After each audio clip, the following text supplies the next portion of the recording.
tudo bem? Meu nome é Diego Toffoli, eu sou advogado, OAB-MS número 14238, e nesse canal a gente costuma falar sobre investimentos, contas digitais, cartões de crédito, cashback, milhas, assuntos que envolvam geralmente dinheiro, tá? Se você gosta desse assunto, clique aqui em 1,5 de velocidade e coloca mais rápido. Hoje a gente vai falar de um assunto bem interessante, que é quando você contrata uma gestora, quando você gosta de uma gestora e você quer que ela trabalhe para você, né? Eu comprei um fundo imobiliário hoje e venho trazer essa informação para você, tá? Primeira coisa, não se trata de recomendação de compra, de venda, de manutenção desse ativo, tá? É porque eu fiz isso com a minha carteira e trouxe algumas informações para vocês de caráter educativo para você analisar se para o seu perfil, para o seu patrimônio e para as suas condições de carteira, se é o caso de você estudar melhor esse ativo ou não, tá? Bom, vamos lá. Como que a gente faz uma análise? Você pode analisar um ativo diretamente, ou seja, eu pego aquele papel, como se eu pegasse um papel assim na mão, assim, ó, para analisar a rentabilidade dele. Ou você faz o stock picking direto, ou você analisa o índice. Você pega o índice lá de todos aqueles papéis para você não precisar escolher um específico. Se eu quisesse ter paz, falar, não, eu quero ganhar o que todo mundo ganha na média, eu compraria lá o IFIX. Tem até um vídeo meu que eu fiz de ETF. Você compra o IFIX porque você acha que vai valorizar futuramente, daqui 10 anos, e boa, né? Quando você faz uma escolha específica, stock picking, no caso não é estoque, né? É um REITs, é um fundo imobiliário. Quando você faz esse tipo de escolha, é porque você quis aquele específico, né? E eu costumo pensar num caráter top-down, do macro para o micro, até chegar no ponto que eu quero. Então é esse tipo de raciocínio que eu pretendo fazer com vocês rapidamente nesse vídeo. Primeira coisa, a nossa Selic, que é a taxa mãe de todas, está em 13,75. E não é ela que regula o mercado, é a expectativa dela, é o juros futuro. Então, quando o Copom fez a sua ata, ele colocou lá que provavelmente vai dar um acréscimo residual nela, de 0,25, 0,50, e vai estudar manter ela. Então nós estamos chegando no fim do ciclo de alta, provavelmente, né? Pelo que o próprio Copom fala, tá? Então se espera uma Selic aí, vamos supor, de 14% estabilizada por alguns meses. Nesse sentido, essa expectativa faz o mercado reagir. Então o mercado não está reagindo à Selic de 13,75, o mercado está reagindo à futura Selic de 14, ou de 14,5, um exemplo. Que ela vai se manter. E depois de se manter, com a inflação vindo para o centro da meta, que é o que o Banco Central quer, é o que o Copom quer, aí é hora de cortar de novo. Então vai voltar para 13,75, vai voltar para 13, vai voltar para 12, vai ficar em 10, vai ficar em 7. Então 2023, o juro futuro talvez seja em 7, né? 2024. Então, essa expectativa da curva futura de juros é que regula o mercado. Porque as pessoas, quando eu digo as pessoas, as instituições financeiras se antecipam. Então, só foi o Copom escrever lá, porque ele sinaliza a direção da Selic, né? A meta da Selic, só foi ele escrever lá, o mercado já reagiu. E aí, o primeiro dado é esse, a ata do Copom. Aí você pensa, bom, a Selic vai estabilizar, ela vai parar de subir, ela não vai para 15, 17, 20. Ela vai parar provavelmente em 14.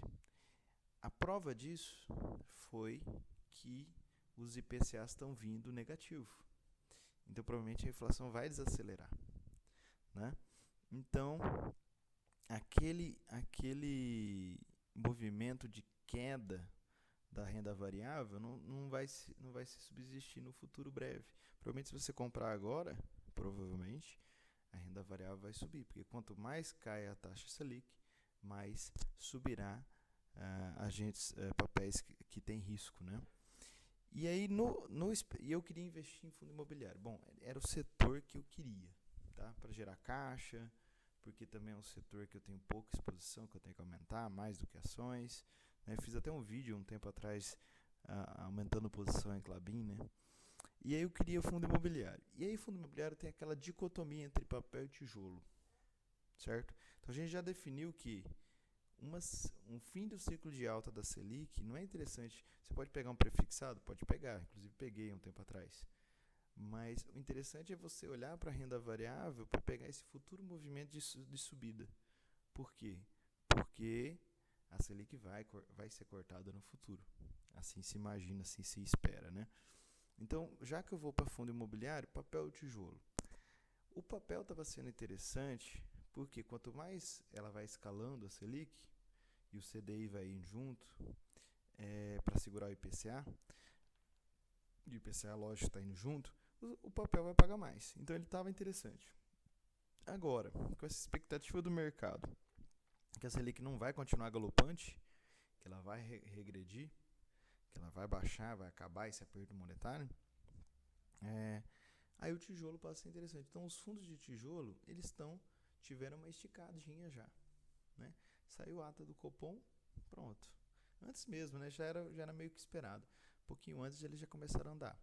Então, se espera que os fundos de tijolo, tanto na cota quanto lá no rendimento, que é o que importa, vão melhorar. E por que um fundo de tijolo melhoraria? Porque eles ficaram pressionados na cota e pressionados no rendimento para trás, numa situação de aperto, né? Então, quer dizer, ninguém pedia revisional de aluguel com um sistema de crise. Agora, se a Selic cair e a economia aquecer, aí vai ter revisional de aluguel. Então, vai crescer a cota e vai crescer também o rendimento. Então, entre papel e tijolo, penso eu que fosse o momento de comprar tijolo. Beleza. Aí eu olhei o IFIX já subiu. Ele já está assim, ó. E aí, a grande questão é, compro um fundo de tijolo específico. Eu já vinha comprando fundo de tijolo, né? Comprei, eu acho que shopping a última vez. Ou eu compro o índice.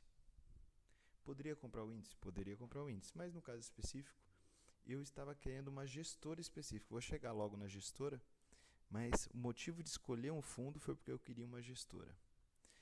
E aí eu vi o IFIX subindo. E aí vem aquela questão, quem é que faz o IFIX subir? É a pessoa física? Ah, mas agora então é hora de comprar renda variável. Como se a pessoa física fosse retardada mental. Eu penso que não. Eu penso o que acontece de fazer o IFIX subir assim fundos, os FOFs, fundos de multimercado e capital estrangeiro. Porque o capital estrangeiro também, muitas vezes, não é a pessoa física estrangeira. É um fundo estrangeiro grande ou é um banco que tem um representante aqui no Brasil para passar qual é o cenário. Então, quando há um movimento desse, eu penso que quem puxa o movimento são fundos grandes de capital estrangeiro, fundos grandes aqui mesmo do Brasil, e depois vem a pessoa física correndo atrás do prejuízo. É como se fosse eu agora comprando tijolo, quando na verdade já era para ter comprado antes, né? Se bem que o ciclo de queda da Selic não começou, então ainda dá para posicionar, né? Então, eu penso que a subida do IFIX, eu anotei aqui, ó, é fundo, é capital estrangeiro e depois as pessoas físicas. Tá. Aí vamos chegar por que eu resolvi fazer o stock picking, por que eu resolvi comprar especificamente um fundo em vez de comprar o índice. Porque eu queria trazer para dentro da minha carteira uma gestora que eu ainda não tinha, que é a CSHG. Quem é a CSHG? É o Credit Suisse, é um banco que comprou uma gestora Redgrifo. Então ficou Credit Suisse Redgrifo. São os fundos que HGLG, HGRE, HGRU, HGBPO e HG. Isso.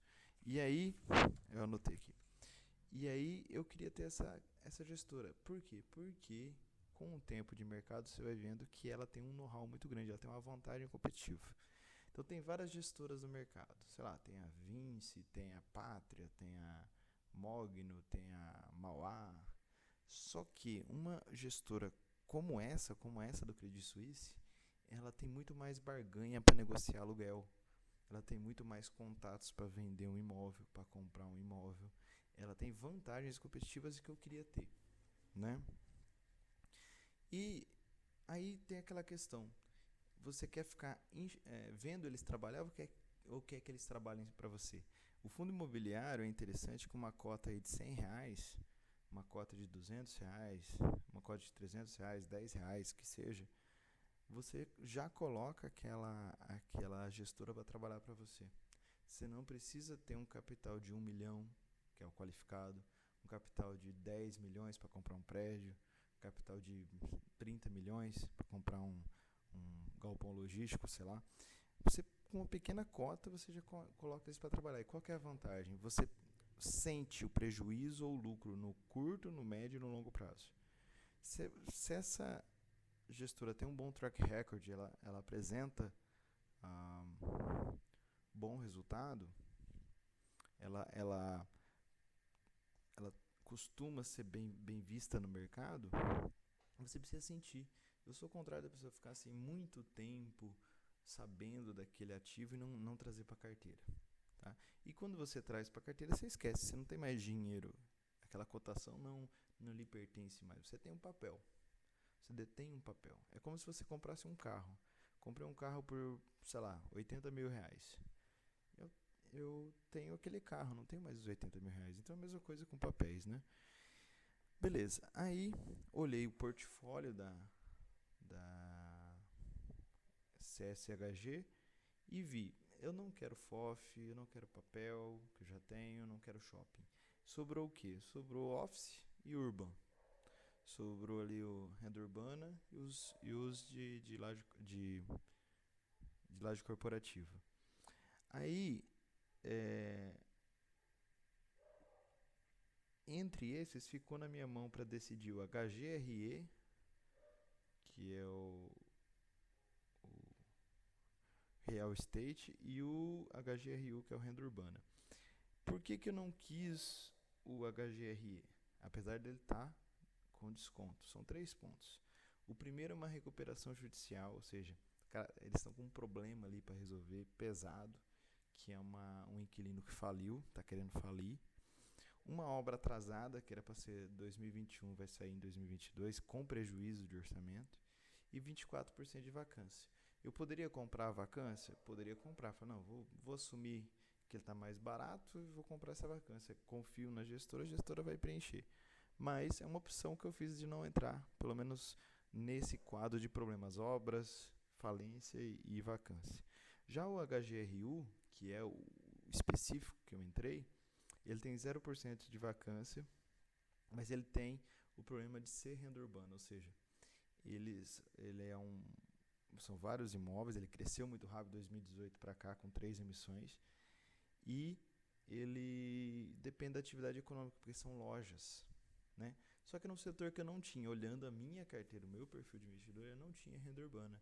E entendi que era o momento de ter um com 0% de vacância. A parte de vacância não tem problema. Ele é alavancado. Esse é pontos negativos é que ele é alavancado, tem uma alavancagem, mas ele está bem de caixa. Ele tem até uma rentabilidade retida ali, né? Ele é híbrido, então ele não é só de prédios para lojas. Tem até feed educacional e agência bancária, que ninguém gosta. Eu até anotei aqui o Mint 11, que não paga dividendo, mas educacional está lá. Então a gente muitas vezes não entende vamos dizer, a estratégia.